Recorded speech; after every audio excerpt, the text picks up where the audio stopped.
What happens when jealousy takes root in the human heart? What happens when sin whispers and someone listens?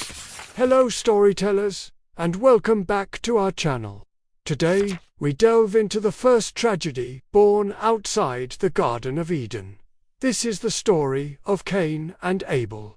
After Adam and Eve were cast out of paradise, a new chapter of human existence began. Life was no longer easy. They had to work the ground, raise their family, and navigate a world that was wild and unforgiving. In this new world, Eve gave birth to 2 sons. Her firstborn was Cain, a strong and dedicated farmer, a man who tilled the soil and coaxed life from the earth. Her second son was Abel, who became a shepherd, tending to his flocks with a gentle and watchful eye. The 2 brothers grew up together, each mastering his own craft, shaping their lives under the vast, open sky.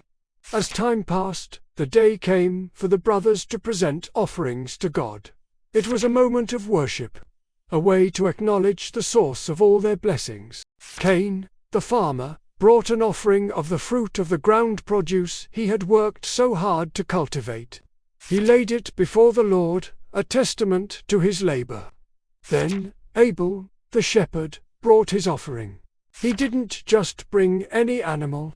He brought the best of his flock, the firstborn, and offered the fattest and most prized portions. He gave his very best. And then, something happened that would change the course of human history. God looked with favor on Abel and his offering, accepting it with grace. But for Cain and his offering, he did not show the same favor. The Bible doesn't explicitly state why God rejected Cain's offering, but many scholars believe it was a matter of the heart. Abel offered his best with faith and reverence, while Cain's offering may have been given out of obligation, lacking the genuine spirit of worship.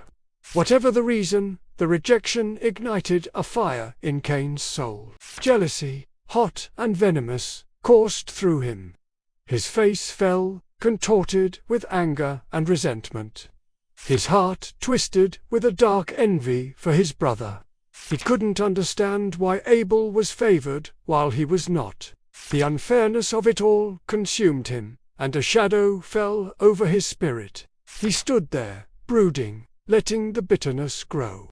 Seeing the darkness consuming him, God approached Cain, not with condemnation, but with a gentle warning. He spoke to him. "Cain, why are you so angry?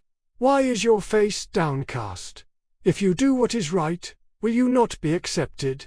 God was offering him a path to redemption, a chance to correct his attitude and his actions. He was showing Cain that the problem wasn't the offering itself, but the state of his own heart. Then, God gave him a stark and powerful warning. "But if you do not do what is right, sin is crouching at your door. It desires to have you, but you must rule over it." Imagine that image. Sin, personified as a predator, lying in wait, ready to pounce and devour him. God wasn't just telling Cain to cheer up. He was revealing the spiritual battle raging within him. He was empowering Cain, telling him that he had the strength to master this destructive impulse. The choice was his. He could either conquer the jealousy and anger, or he could let it conquer him. It was a pivotal moment, a crossroad between obedience and rebellion. But Cain's ears were deaf to wisdom. His heart was too hardened by pride and jealousy to listen. He let the whisper of sin grow into a roar. He nurtured his grudge, allowing it to fester and grow into a monstrous plan. The divine warning was ignored, and the crouching predator was invited in. One day, the darkness in Cain's heart overflowed into action. He approached his brother Abel, masking his murderous intent with a seemingly innocent invitation. "Let's go out to the field," he said. Abel, unsuspecting and trusting, went with his brother. They walked together, 2 sons of the same mother, out into the open country, away from any watchful eyes. And there, in the solitude of the field, surrounded by the very nature they were meant to steward, the unthinkable happened. Consumed by the jealousy he had refused to conquer, Cain rose up against his brother Abel and struck him down. He killed him. The first human blood was spilled, not by a beast or an accident, but by the hand of a brother. The very ground which Cain had farmed drank the innocent blood of Abel. It was a profound and horrifying act, the first murder in human history, born from a seed of envy that was allowed to grow into a tree of death. The silence that followed was heavy with the weight of this terrible sin. But the silence did not last long. God's voice broke through, not with a roar of thunder, but with a piercing question.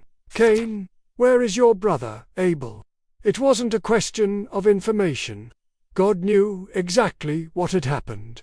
It was a question of accountability, a final opportunity for Cain to confess, to show remorse. But Cain's heart was now completely hardened. He responded with a defiant lie, a flippant and cold-hearted evasion. "I don't know," he sneered. "Am I my brother's keeper?" With those infamous words, Cain denied not only his crime, but his fundamental responsibility to his fellow man. He severed the bond of family and humanity, choosing isolation and defiance over compassion and community. God's response was immediate and damning. "What have you done?" he declared. "Listen, your brother's blood cries out to me from the ground." The crime was not hidden. Creation itself was a witness, crying out for justice. The blood of Abel had a voice, and it reached the heavens. Now, Cain had to face the consequences of his actions. God pronounced his judgment. "Now you are under a curse, and driven from the ground, which opened its mouth to receive your brother's blood from your hand. When you work the ground, it will no longer yield its crops for you. You will be a restless wanderer on the earth." The very thing Cain had dedicated his life to farming was now cursed for him. The earth would resist him. His identity was shattered, and he was condemned to a life of rootlessness and wandering, forever estranged from his home and his purpose. The weight of this sentence finally crushed Cain's arrogance. He cried out in despair, "My punishment is more than I can bear. Today you are driving me from the land, and I will be hidden from your presence. I will be a restless wanderer on the earth, and whoever finds me will kill me." In his fear, Cain wasn't sorry for his sin, but for its consequences. He feared retribution, a life of constant looking over his shoulder. And here, in this moment of judgment, we see an incredible glimpse of God's character. Even in the face of such a heinous crime, God showed a measure of mercy. He told Cain, "Not so. Anyone who kills Cain will suffer vengeance 7 times over."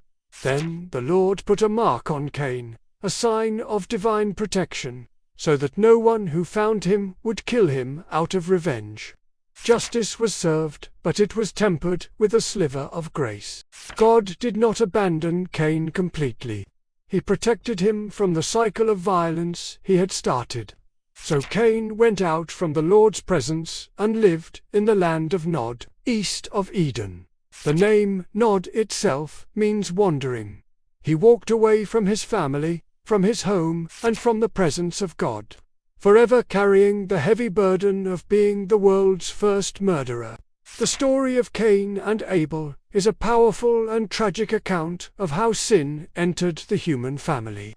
It's a sobering reminder of the destructive power of jealousy, anger, and pride. It shows us how quickly a bitter thought, if left unchecked, can spiral into a devastating act, but it also reveals a profound truth about God. Even in judgment, He is merciful. He seeks to warn us, to guide us, and even when we fall, His grace is not entirely withdrawn. This story is a timeless lesson, urging us to guard our hearts, to choose reconciliation over resentment, and to remember that we are, indeed, our brother's keeper. Thank you for joining us for this story. If you found this video meaningful, please give it a like. Subscribe to our channel for more content like this, and be sure to click that notification bell so you never miss an update.